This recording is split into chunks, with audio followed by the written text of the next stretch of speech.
wabarakatuh. Halo semuanya, perkenalkan nama saya Anastasia dari kelas Manajemen RA5 dengan NIM 612012301990. Di sini saya akan menjelaskan beberapa materi untuk memenuhi tugas UTS yang diberikan oleh Bapak Muhammad Teguh Setiadi, SEMM, CTMP, CMC, CPGAN, CPLN, CIB, selaku dosen di mata kuliah Teori Ekonomi.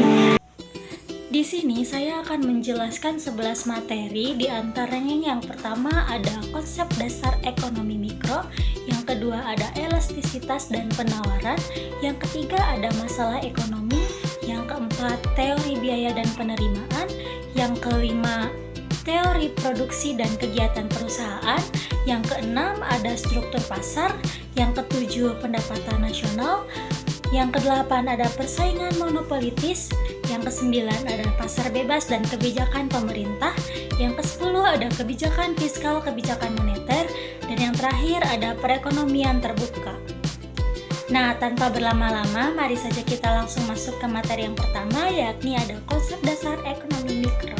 Tahu nggak sih apa itu konsep dasar ekonomi mikro?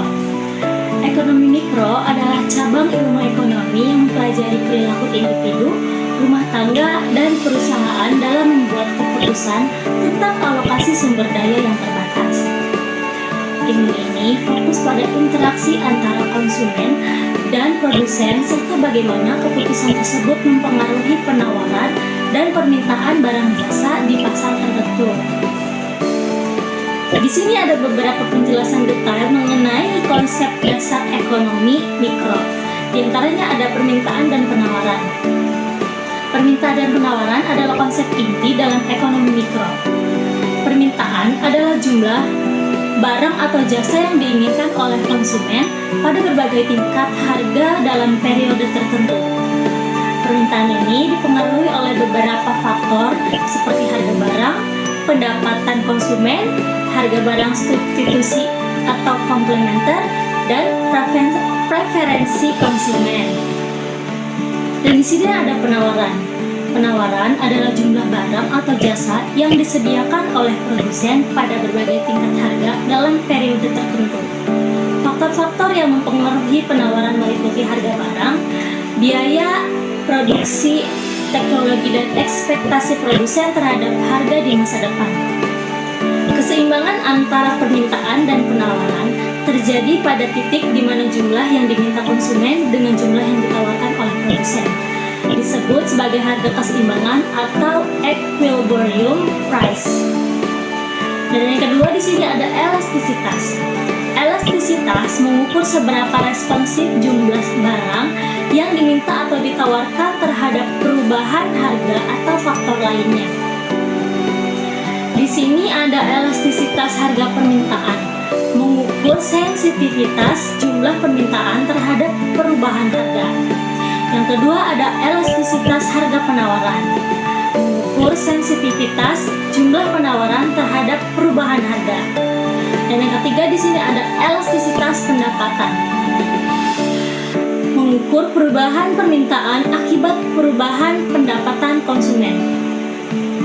Elastisitas ini membantu memahami bagaimana perubahan di pasar mempengaruhi konsumsi pada produksi. Yang ketiga di sini ada teori konsumen. Teori konsumen menjelaskan bagaimana konsumen memaksimalkan kepuasan atau utilitas mereka dengan sumber daya yang terbatas. Dalam teori ini, konsumen dianggap rasional dan berusaha mendapatkan kombinasi barang dan jasa yang memberikan utilitas tertinggi. Di sini ada kurva indifferent atau kurva yang menunjukkan kombinasi dua barang yang memberikan tingkat kepuasan yang sama. Juga di sini ada batas anggaran atau batasan yang dimiliki konsumen berdasarkan pendapatannya untuk membeli barang atau jasa. Di sini lalu ada teori produksi.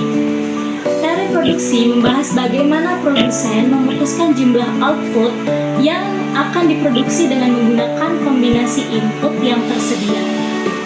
Di sini ada fungsi produksi, hubungan antara input seperti tenaga kerja dan modal dengan output. Lalu ada hukum kenaikan hasil marginal yang menurun. Dalam jangka pendek, tambahan output dari penambahan satu unit input akan semakin kecil jika input yang lainnya tetap. Lalu ada efisiensi produksi. Produsen berusaha meminimalkan biaya untuk memaksimalkan keuntungan. Dan yang kelima, ada biaya produksi. Biaya produksi mencakup semua pengeluaran yang diperlukan untuk menghasilkan barang atau jasa. Di sini ada biaya tetap. Biaya tetap adalah biaya yang tidak berubah meskipun jumlah produksi berubah, misalnya sewa gedung dan lain-lain. Lalu ada biaya variabel.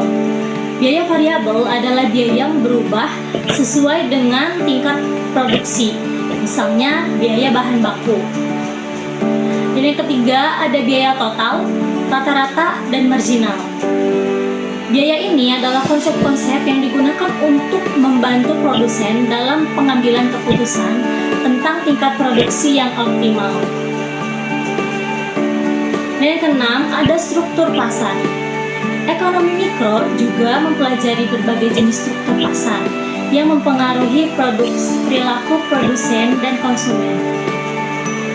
Di sini ada pasar persaingan sempurna. Banyak penjual dan pembeli, seperti homogen, tidak ada pengaruh individu terhadap harga. Lalu ada pasar monopoli. Hanya satu penjual yang menguasai pasar, tanpa pesaing langsung. Yang ketiga, pasar oligopoli. Beberapa produsen mendominasi pasar dan saling mempengaruhi keputusan harga.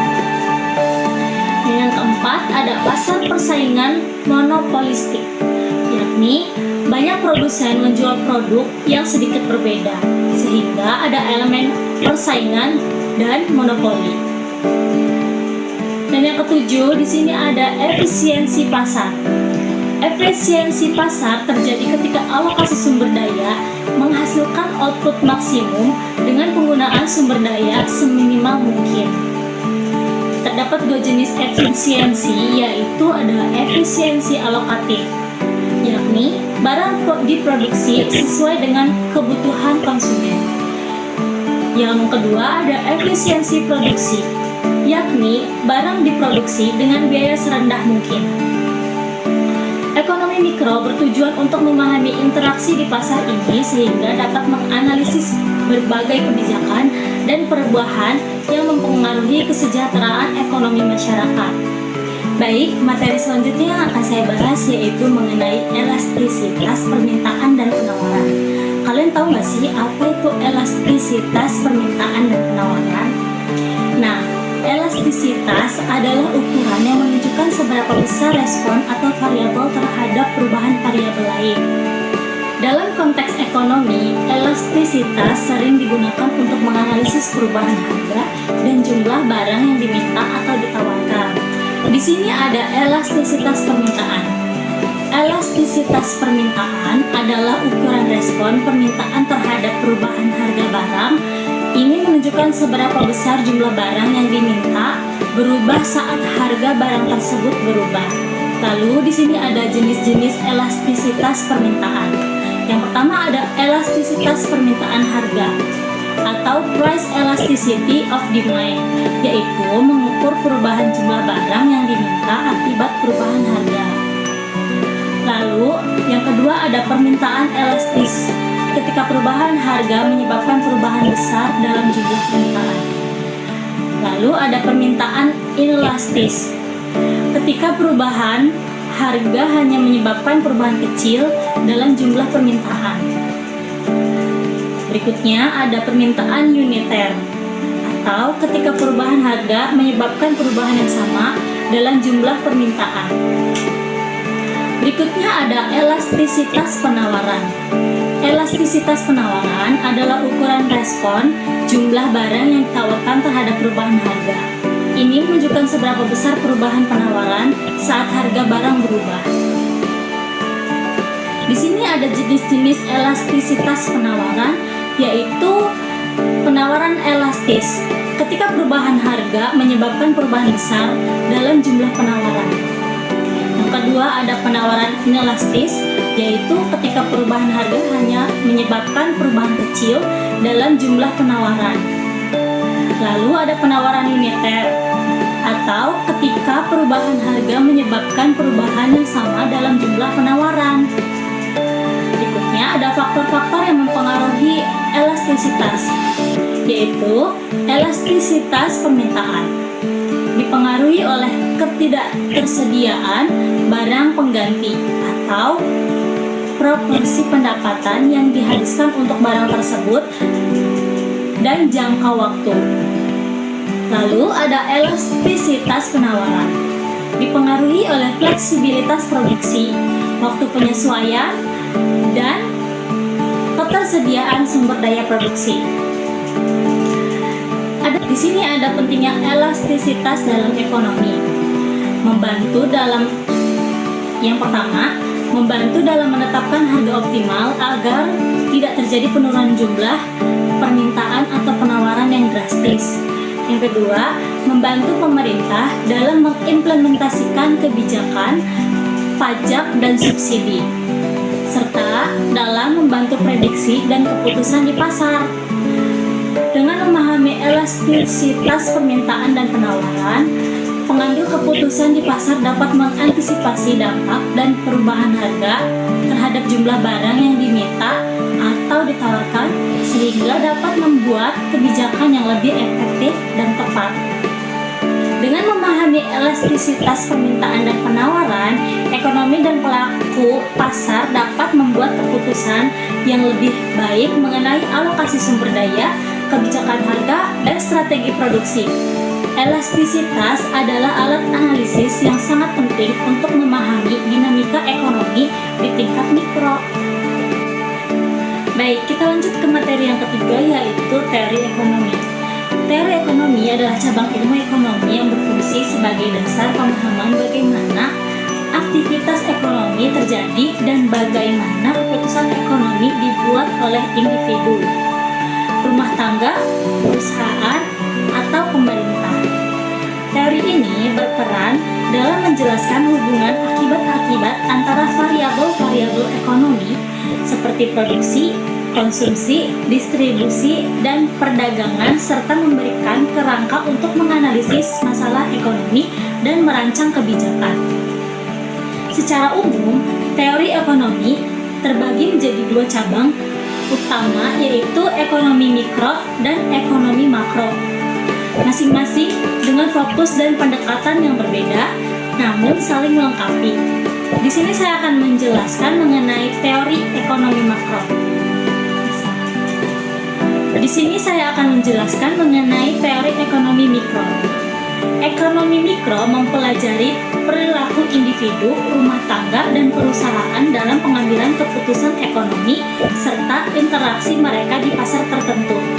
Tujuan utamanya adalah memahami bagaimana sumber daya dialokasikan secara efisien untuk memenuhi kebutuhan keinginan manusia.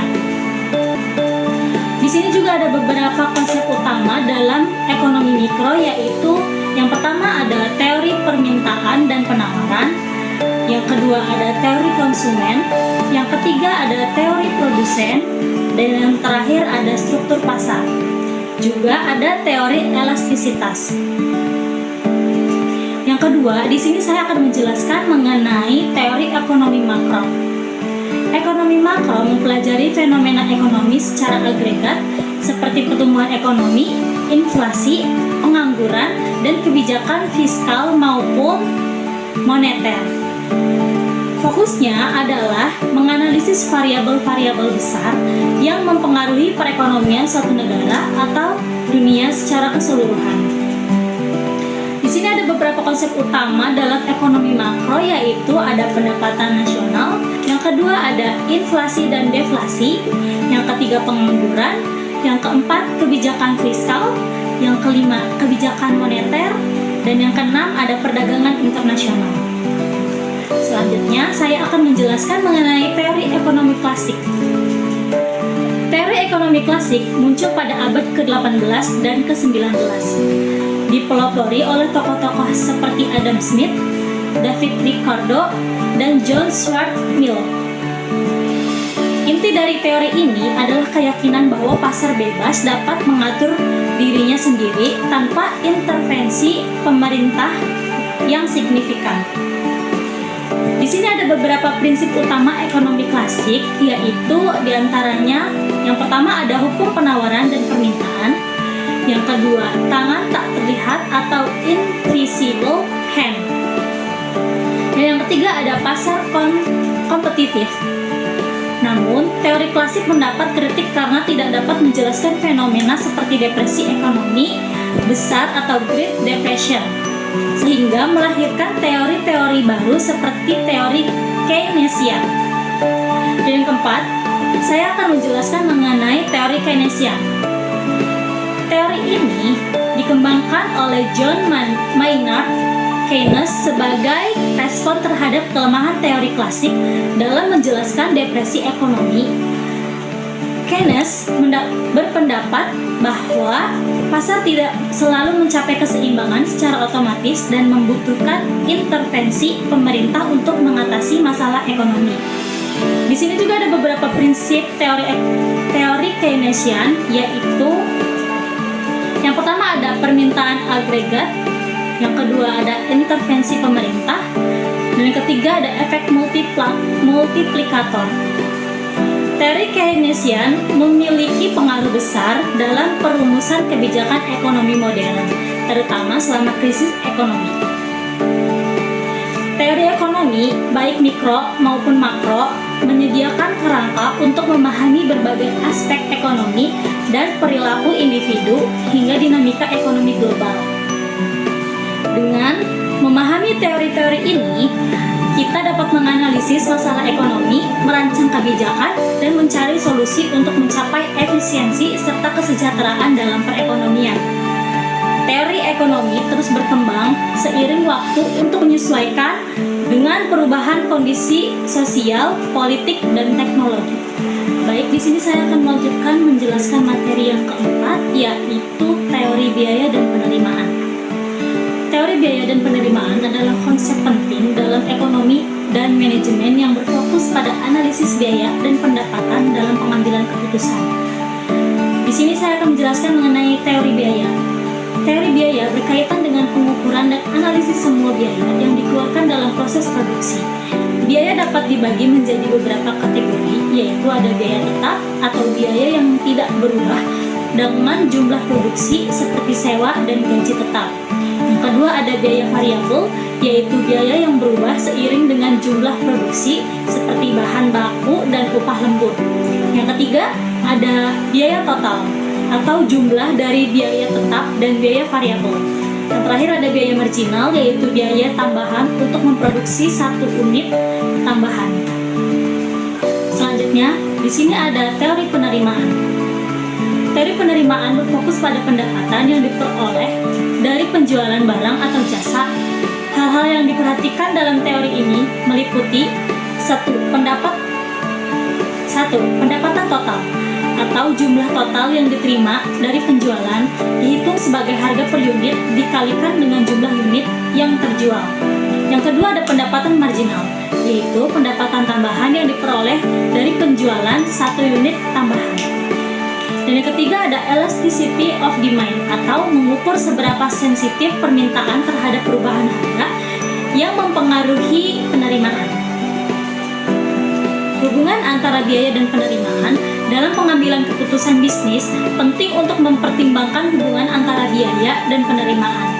Analisis break-even point, di mana total biaya sama dengan total penerimaan, membantu perusahaan menentukan jumlah minimum yang harus dijual untuk tidak mengalami kerugian. Di sini ada tujuan dari teori biaya dan penerimaan, yaitu membantu perusahaan untuk jumlah produk yang harus diproduksi untuk memaksimalkan keuntungan atau meminimalkan kerugian. Yang kedua ada analisis profitabilitas, yaitu mengidentifikasi titik impas atau break-even point untuk mengetahui kapan pendapatan menutupi biaya dan perusahaan mulai menghasilkan keuntungan. Yang ketiga ada pengendalian biaya, yaitu memberikan wawasan untuk mengelola dan mengurangi biaya produksi, sehingga meningkatkan efisiensi operasional. Yang keempat ada penetapan harga, yaitu membantu dalam menentukan harga jual yang optimal berdasarkan biaya dan permintaan pasar, serta memastikan bahwa harga mencakup semua biaya dan menghasilkan keuntungan. Yang kelima ada perencanaan dan anggaran, yaitu memfasilitasi proses perencanaan keuangan dan penganggaran dengan memprediksi biaya dan penerimaan di masa depan. Yang keenam ada evaluasi kinerja, yaitu menyediakan dasar untuk mengevaluasi kinerja perusahaan dengan membandingkan biaya dan penerimaan aktual dengan yang direncanakan. Yang ketujuh ada strategi pemasaran, yaitu membantu dalam merumuskan strategi pemasaran yang mempertimbangkan sensitivitas harga dan permintaan untuk meningkatkan penerimaan. Di sini ada prinsip biaya, yaitu ada biaya marginal, biaya tetap dan biaya variabel, biaya kesempatan, skala ekonomi, dan analisis break even. Dan juga di sini ada prinsip penerimaan, yaitu ada pendapatan total, pendapatan marginal, elastisitas permintaan, strategi penetapan, dan diverifikasi produk. Di sini ada beberapa manfaat biaya dan penerimaan, yaitu ada yang pertama, pengambilan keputusan yang lebih baik. Yang kedua ada optimalisasi sumber daya. Yang ketiga, perencanaan keuangan yang akurat. Yang keempat ada peningkatan profitabilitas. Yang kelima ada analisis resiko. Yang keenam ada evaluasi kinerja. Yang ketujuh ada strategi pemasaran yang efektif. Dan yang kedelapan ada peningkatan transparansi. Teori dan penerimaan menekankan pentingnya memahami hubungan antara pengeluaran dan pendapatan dalam suatu bisnis. Teori biaya dan penerimaan memberikan kerangka untuk mengevaluasi kesehatan finansial perusahaan, mendukung pengambilan keputusan yang lebih baik dan mendorong pertumbuhan berkelanjutan. Baik, di sini saya akan menjelaskan materi terakhir, yaitu teori produksi dan kegiatan perusahaan. Teori produksi dan kegiatan perusahaan adalah bagian dari ekonomi mikro yang mempelajari cara perusahaan menggunakan faktor produksi untuk menghasilkan barang dan jasa. Kedua konsep ini saling berkaitan dalam menganalisis proses produksi, efisiensi, dan pengambilan keputusan untuk mencapai keuntungan maksimal. Yang pertama, di sini saya akan membahas mengenai teori produksi. Produksi adalah proses mengubah input atau faktor produksi menjadi output atau barang atau jasa.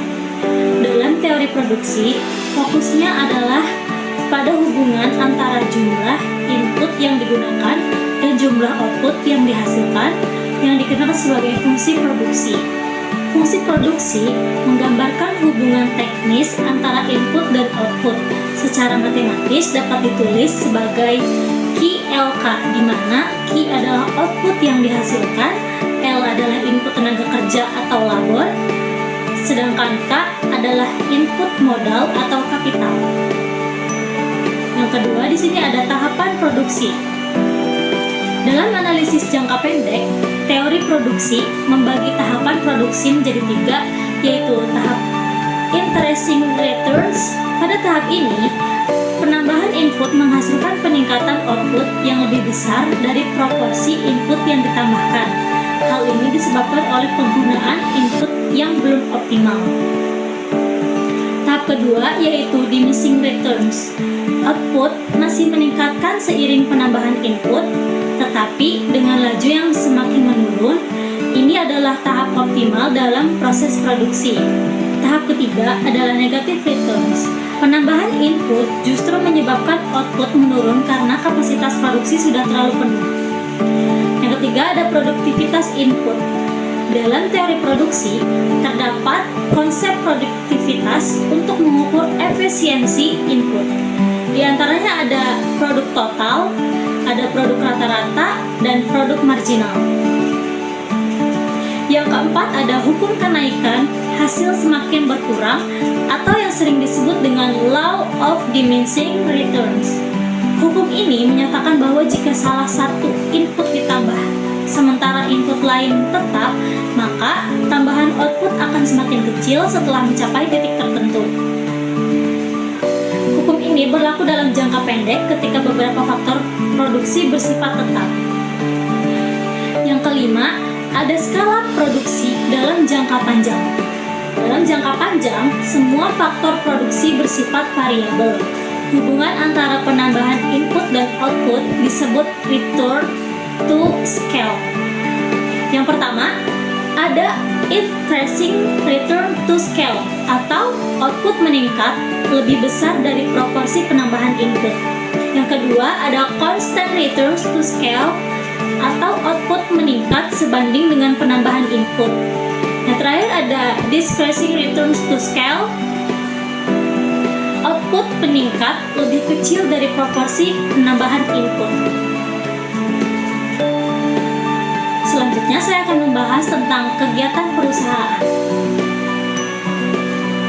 Perusahaan adalah unit ekonomi yang bertujuan menghasilkan barang atau jasa untuk memenuhi kebutuhan masyarakat sekaligus memperoleh keuntungan.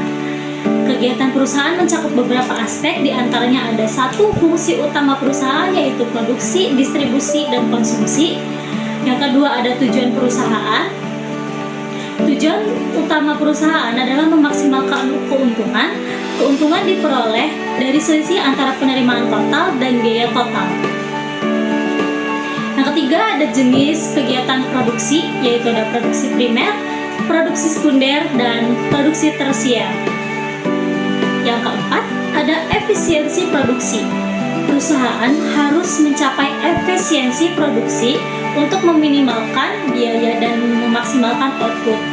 Efisiensi dibagi menjadi dua, yaitu ada efisiensi teknis dan efisiensi ekonomis. Dan yang terakhir ada struktur pasar dan perilaku perusahaan. Kegiatan perusahaan juga dipengaruhi oleh struktur pasar tempat mereka beroperasi seperti pasar persaingan sempurna, pasar monopoli, pasar oligopoli, dan pasar monopolistik. Teori produksi menjelaskan bagaimana perusahaan menggunakan input secara efisiensi untuk menghasilkan output, sementara kegiatan perusahaan mencakup aktivitas ekonomi yang bertujuan menghasilkan barang atau jasa serta mencapai keuntungan. Dan memahami kedua konsep ini, perusahaan dapat mengelola sumber daya dengan optimal, menentukan strategi produksi, dan beradaptasi dengan kondisi pasar. Baik, materi selanjutnya yang akan saya bahas yaitu struktur pasar. Kalian tahu nggak sih apa itu struktur pasar?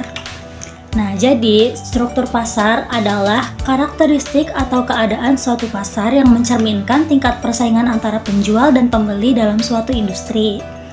Struktur pasar ditentukan oleh beberapa faktor seperti jumlah penjual dan pembeli, jenis produk yang diperdagangkan, kemudahan keluar masuk pasar, serta pengaruh harga. Nah, lalu di sini ada fungsi struktur pasar. Yang pertama ada menentukan tingkat persaingan, yang kedua ada membantu pengambilan keputusan, yang ketiga ada melindungi konsumen dan produsen, dan yang keempat ada meningkatkan efisiensi pasar. Lalu di sini ada ciri-ciri struktur pasar. Struktur pasar dibagi menjadi beberapa jenis, masing-masing memiliki karakteristik sebagai berikut. Yang pertama ada pasar persaingan sempurna. Pasar persaingan sempurna terbagi menjadi kayak banyak penjual dan pembeli, produk bersifat homogen atau seragam, tidak ada hambatan keluar masuk pasar, harga ditentukan oleh mekanisme pasar, dan informasi tersedia secara sempurna. Dan yang kedua ada pasar monopoli. Hanya ada satu penjual atau produsen. Yang kedua, tidak ada produk pengganti yang sempurna. Yang ketiga, sulit bagi perusahaan lain untuk masuk. Dan yang terakhir, ada harga ditentukan oleh produsen. Ketiga, ada pasar oligopoli. Yang pertama terdiri dari beberapa penjual besar. Yang kedua, ada produk bisa homogen atau terdiferensiasi.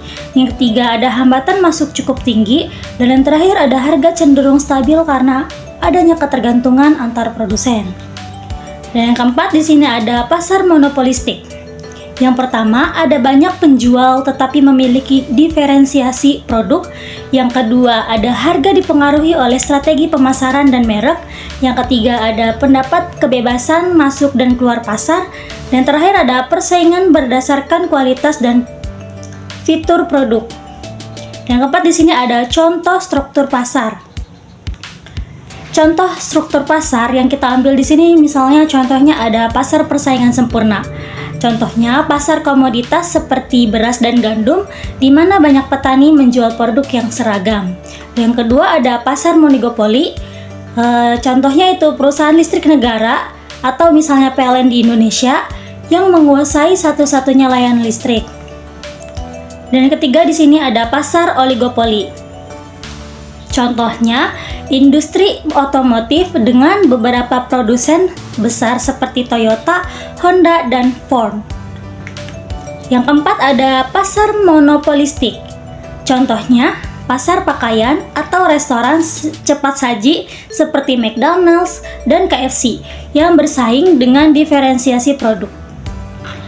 Nah, materi selanjutnya yang akan saya bahas yakni ada pendapatan nasional. Pendapatan nasional adalah jumlah total pendapatan yang diperoleh oleh suatu negara dalam suatu periode tertentu, biasanya 1 tahun. Dari berbagai sektor ekonomi, pendapatan nasional mencerminkan tingkat kesejahteraan dan produktivitas suatu negara. Kemudian di sini ada fungsi pendapatan nasional.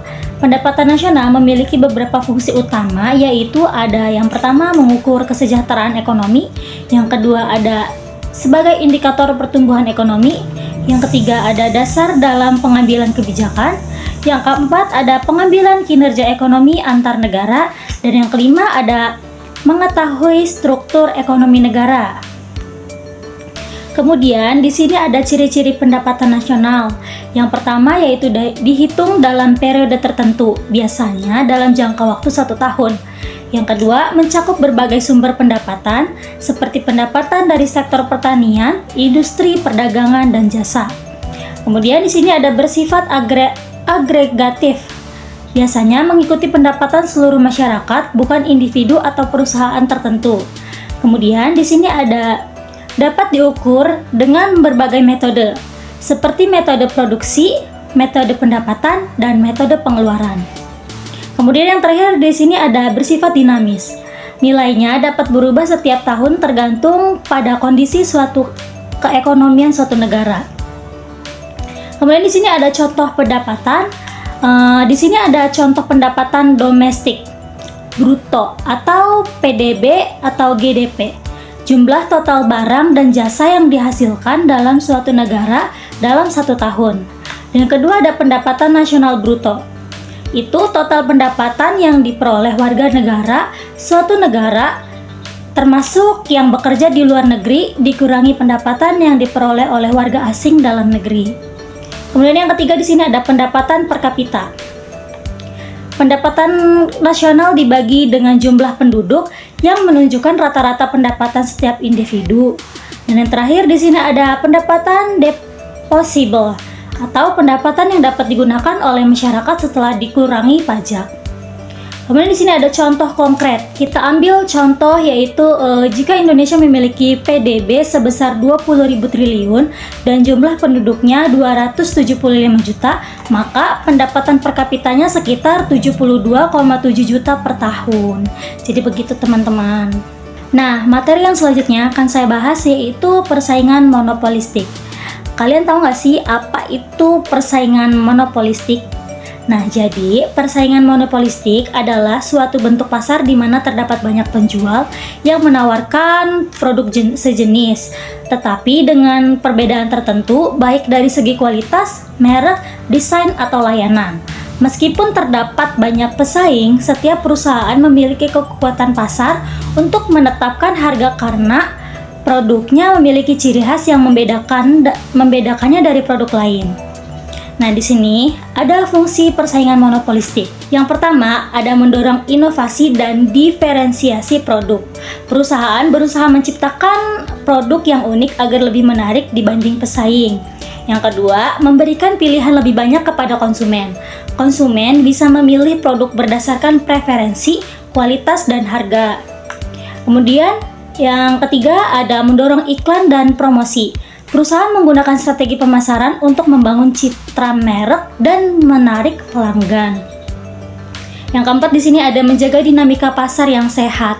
Jadi tidak ada dominasi tunggal dalam pasar, sehingga persaingan tetap berlangsung. Dan yang terakhir, meningkatkan kesejahteraan konsumen. Dengan banyaknya variasi produk, konsumen bisa mendapatkan barang yang sesuai dengan kebutuhan dan selera mereka. Kemudian di sini ada ciri-ciri persaingan monopolistik. Yang pertama ada banyak penjual dan pembeli. Terdapat banyak produsen dan konsumen dalam pasar. Yang kedua ada produk berbeda tetapi mirip atau diferensiasi produk. Produk yang ditawarkan memiliki karakteristik unik seperti merek atau fitur tambahan. Yang ketiga ada harga tidak ditentukan secara mutlak. Setiap perusahaan dapat menetapkan harga sendiri, tetapi tetap mempertimbangkan harga pesaing. Yang keempat, ada iklan dan promosi sangat berpengaruh. Perusahaan sering menggunakan strategi pemasaran untuk menarik pelanggan. Dan yang terakhir ada mudah keluar dan masuk pasar. Tidak ada hambatan besar bagi perusahaan baru untuk masuk atau keluar dari industri ini. Di sini ada contoh persaingan monopolistik. Industri makanan dan minuman, merek seperti McDonald's, KFC, dan Burger King menawarkan produk serupa atau burger, tetapi dengan perbedaan rasa, ukuran, dan konsep restoran. Nah, materi selanjutnya akan saya bahas yakni pasar bebas dan kebijakan pemerintah. Yang pertama ada pasar bebas. Pasar bebas adalah sistem ekonomi di mana kegiatan ekonomi termasuk produksi dan distribusi barang serta jasa dilakukan tanpa campur tangan pemerintah. Dalam pasar bebas, harga ditentukan oleh mekanisme pasar yaitu permintaan dan penawaran. Nah, di sini ada fungsi pasar bebas. Nah, fungsinya itu yang pertama ada meningkatkan efisiensi ekonomi, yang kedua meningkatkan pilihan bagi konsumen, yang ketiga mendorong inovasi, dan yang keempat menarik investasi asing.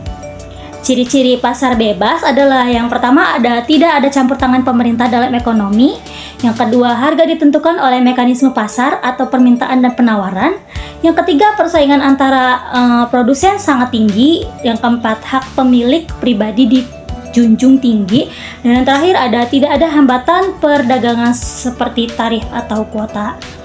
Nah, di sini ada contoh pasar bebas. Negara dengan sistem ekonomi liberal seperti Amerika Serikat dan Singapura. Yang kedua ada perdagangan internasional melalui organisasi seperti WTO atau World Trade Organization.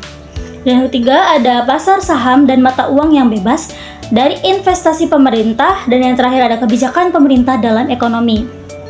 Nah, kemudian di sini ada kebijakan pemerintah. Kebijakan pemerintah dalam ekonomi adalah berbagai tindakan yang dilakukan oleh pemerintah untuk mengatur, mengawasi, atau menginterferensi perekonomian agar mencapai kesejahteraan masyarakat dan stabilitas ekonomi. Di sini ada fungsi kebijakan pemerintah dalam ekonomi. Yang pertama ada menjaga stabilitas ekonomi, yang kedua melindungi industri dalam negeri, yang ketiga mendistribusikan kekayaan lebih merata, dan keempat ada mengatasi kegagalan pasar, dan yang terakhir ada mengatur pasar tenaga kerja. Nah, ciri-ciri kebijakan pemerintah dalam ekonomi adalah yang pertama itu adanya investasi pemerintah dalam kegiatan ekonomi. Yang kedua bertujuan untuk kesejahteraan sosial dan ekonomi masyarakat. Yang ketiga bisa berupa regulasi, pajak, subsidi, dan kebijakan moneter atau fiskal. Dan yang keempat ada berorientasi pada jangka pendek maupun jangka panjang. Di sini ada contoh kebijakan pemerintah dalam ekonomi. Kita ambil satu contoh yakni kebijakan moneter. Bank sentral menaikkan atau menurunkan suku bunga untuk mengendalikan inflasi. Yang kedua kebijakan fiskal. Pemerintah menaikkan pajak untuk mengurangi defisit anggaran. Yang ketiga proteksi industri. Pemerintah menerapkan tarif impor untuk melindungi industri lokal. Yang keempat di sini ada subsidi BBM atau pangan. Memberikan bantuan kepada masyarakat agar harga tetap terjangkau, dan yang terakhir regulasi pasar tenaga kerja, penetapan upah minimum atau aturan ketenaga kerjaan. Nah, jadi pasar bebas menekankan kebebasan ekonomi tanpa intervensi pemerintah, sedangkan kebijakan pemerintah dalam ekonomi bertujuan untuk menjaga keseimbangan dan kesejahteraan masyarakat melalui regulasi dan intervensi tertentu. Jadi gitu teman-teman. Nah, materi selanjutnya akan saya bahas yaitu kebijakan fiskal dan kebijakan moneter.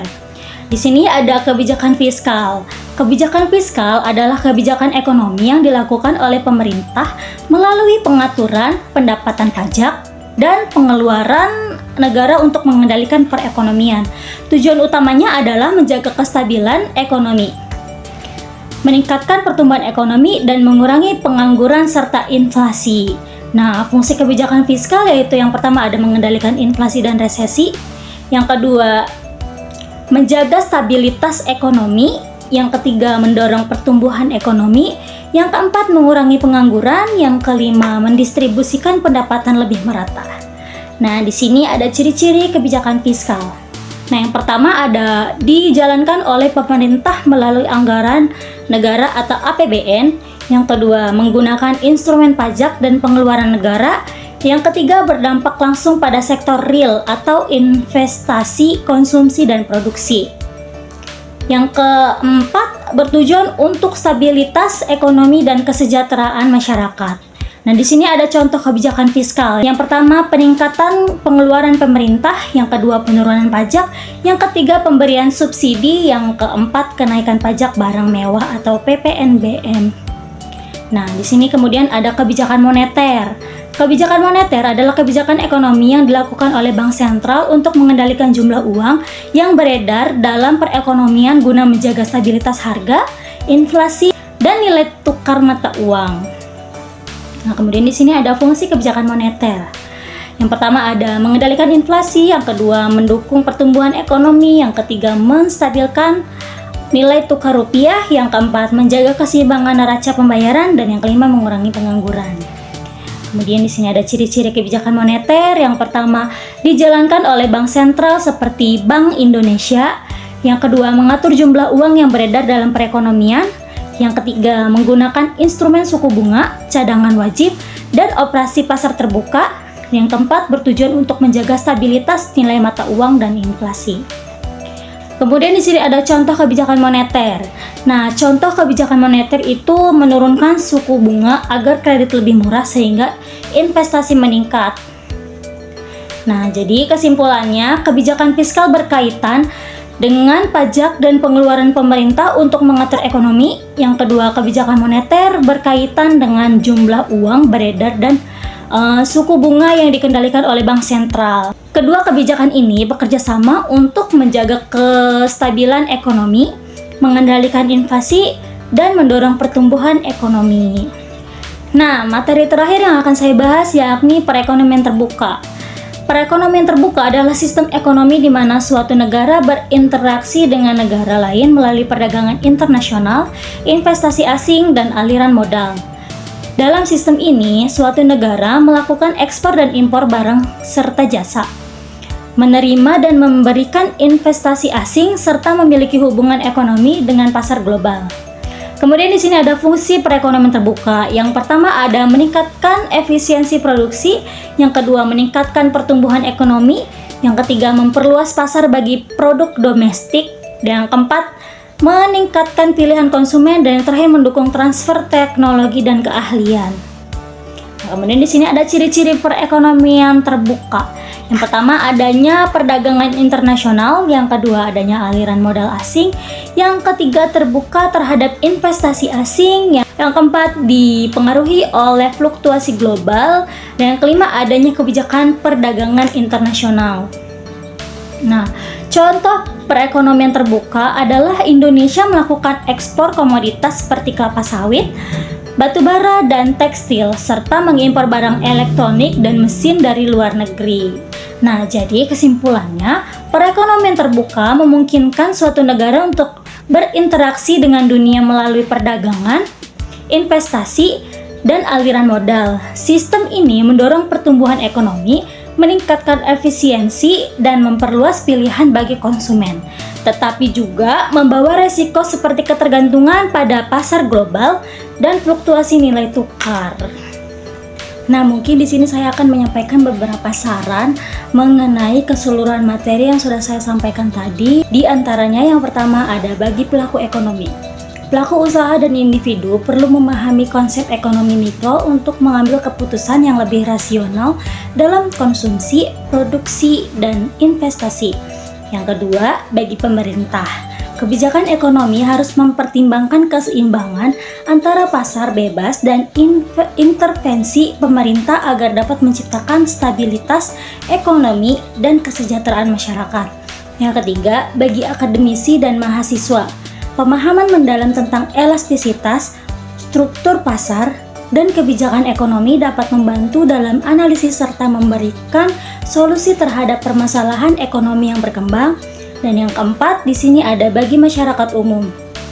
Kesadaran terhadap konsep ekonomi dapat membantu masyarakat dalam mengelola keuangan pribadi, memahami dampak kebijakan ekonomi, serta beradaptasi dengan perubahan ekonomi global.